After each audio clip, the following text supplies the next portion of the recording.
பிரபுதேவாவும் வடிவேலுவும் 25 வருஷம் கழிச்சு மறுபடியும் ஒரு படத்துல இணைஞ்சு நடிக்கிறாங்க.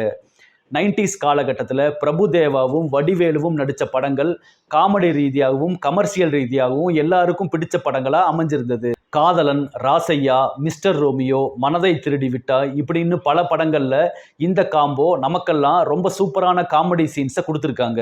இப்படிப்பட்ட ஒரு எவர்கிரீன் காம்போவா இருக்கக்கூடிய பிரபுதேவாவும் வடிவேலுவும் 25 வருஷம் கழிச்சு மறுபடியும் ஒரு படத்துல ரீயூனைட் பண்ணியிருக்காங்க. அதுக்கு போய் சின்ன குழந்தை மாதிரி அழுதுகிட்டு ஒரு ஆக்ஷன் அட்வென்ச்சர் பிலிமா உருவாகக்கூடிய இந்த படத்தை சாம் ரோட்ரிக்ஸ் அப்படிங்கிற டைரக்டர் டைரக்ஷன் பண்ண போறாரு.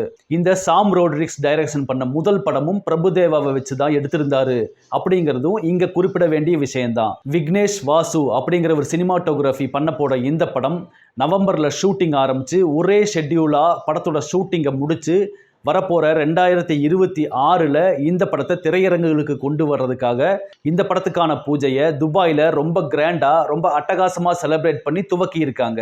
அதோட பிரபுதேவாவும் வடிவேலுவும் 2001ஆம் ஆண்டுல ரிலீஸ் ஆன மனதை திருடி விட்டாய் அப்படிங்கிற படத்துல தான் கடைசியா இணைஞ்சு நடிச்சிருந்தாங்க. அந்த படத்துக்கு யுவன் சங்கர் ராஜா மியூசிக் பண்ணியிருந்தாரு. இப்ப 25 வருஷம் கழிச்சு பிரபுதேவாவும் வடிவேலும் நடிக்க போற படத்துக்கும் யுவன் சங்கர் ராஜா தான் மியூசிக் பண்றாரு. எப்படியோ மறுபடியும் 25 வருஷம் கழிச்சு இணைய போற பிரபுதேவா, வடிவேலு, யுவன் காம்போ மறுபடியும் ஒரு அசத்தலான காம்போவா அமையுமா அப்படின்னு தமிழ் சினிமா ரசிகர்கள் இப்பவே எதிர்பார்க்க ஆரம்பிச்சிட்டாங்க.